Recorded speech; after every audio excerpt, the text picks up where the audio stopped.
இடம் பொருள் நேயர்களுக்கு வணக்கம். ஆவேஷம் ரிவ்யூ தான் இந்த வீடியோவில் பார்க்க போகிறோம். டைட்டில் பார்த்து என்னப்பா ரிவன் ஸ்டோரியா அப்படின்னா, ஆமாம் ரிவன் ஸ்டோரி தான். ஆனால் வேற மாதிரி பண்ணிட்டாங்கப்பா. ஒரு 3-4 பேருக்கு வந்து டைட்டிலில் வந்து இன்ட்ரடியூசிங் அப்படிங்கிற போடுறாங்க. அது கூடவே வந்து ரீஇன்ட்ரடியூசிங் ஃபகத் ஃபாசில்னு போடுறாங்க. என்னப்பா ரீஇன்ட்ரடியூசிங்லாம் போடுறாங்க அப்படின்னு பார்த்தா அப்படிதான் சொல்லணும் போல.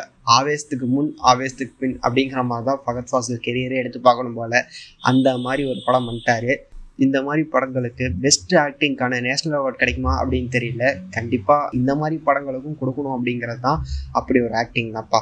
இப்படி ஒரு கேரக்டர் இதுக்கு முன்னாடி எதாவது படத்தில் பார்த்துருக்குமாப்பா? ஒரு ஓகேயான ஒரு கேரக்டர் பார்த்துருக்குமா அப்படின்னு பார்த்தோம்னா, யோசிச்சு பார்த்தோம்னா அப்படி கிடையவே கிடையாது அப்படிங்கிற மாதிரி தான் தோணுது. கம்பேரிசனே இருக்க முடியாது இந்த கேரக்டருக்கு. ரெஃபரன்ஸ் பாயிண்ட்டும் எங்கேருந்து எடுக்க முடியாது அப்படிங்கிற மாதிரி தான் இருக்குது.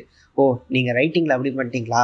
இப்போ பாருங்க நான் என்ன பண்ணுறேன் அப்படிங்கிற மாதிரி ஃபகத் ஃபாசில் ஆக்டிங்கில் ஒரு மாதிரி பண்ணுறாரு. ஓ, நீங்கள் 2 பேர் இப்படி பண்ணிட்டீங்களா அப்படிங்கிற மாதிரி சுசீன் சாம் யோசிச்சு அவர் ஒரு மாதிரி பண்ணிட்டு இருக்கிறாரு. மியூசிக்கில் வந்து வேற லெவல் பண்ணிட்டாரு அப்படின்னு தான் சொல்லி ஆகணும். எல்லா டிபார்ட்மெண்ட்டும் அப்படி தான் பண்ணியிருக்காங்க. போட்டு அவங்களோட வேலையை வந்து ரொம்பவே சூப்பராக பண்ணியிருக்காங்க. ரோமாச்சம் எடுத்த டைரக்டர் தான் வந்து இந்த படம் எடுத்துருக்கிறாரு.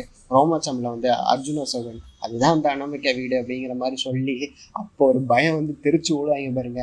அதே மாதிரியே இந்த படத்துல ஒரு சீன் இருக்குது. பேசுனது சொன்னதெல்லாம் பொய் கிடையாதுடா, உண்மை அப்படிங்கிறது தெரிய வர்றப்ப வந்து வேற லெவல் த்ரில்லு, வேற லெவல் பயம் இருக்கும். அந்த வீடு கூட வந்து அந்த பேய் வீடு மாதிரியே தான் இருந்தது. அந்த ஓடுற இடம் எல்லாமே வந்து ரோமாச்சம்ல அனாமிகா வீடுன்னு காட்டுறது கூட வந்து இந்த 3 பசங்க தங்கியிருக்க வீடு மாதிரி தான் இருக்குது. சிம்பிளான பிளாட் தான். காலேஜில் ஜூனியர் பசங்களை சீனியர் பசங்க வந்து ரேக் பண்ணிடுறாங்க. அதுக்கு ரிவெஞ்ச் எடுக்கணும்னு ஒரு 3 பசங்க வந்து பிளான் பண்ணி ஒரு ரவுடியை தேடுறாங்க. லோக்கல் சப்போர்ட் வேணும் அப்படிங்கிற மாதிரி தேடுறாங்க. அப்போ வந்து கண்ணில் படுறவர் தான் வந்து ரங்கானா அப்படின்னு அழைக்கப்படுற ஃபகத் ஃபாசில் அலைஸ் ஃபாஃபா. வீக் ஃபுல்லாக ஒர்க் ப்ரெஷரு ஸ்ட்ரெஸ்ஸு அப்படின்னு ஃபீல் பண்ணிங்கன்னா டூ வாட்ச் ஆவேசம். சிரிச்சு வயிறு வலியில் ஹாஸ்பிட்டல் போவீங்களே தவிர ஸ்ட்ரெஸ்ன்னு போக மாட்டீங்க.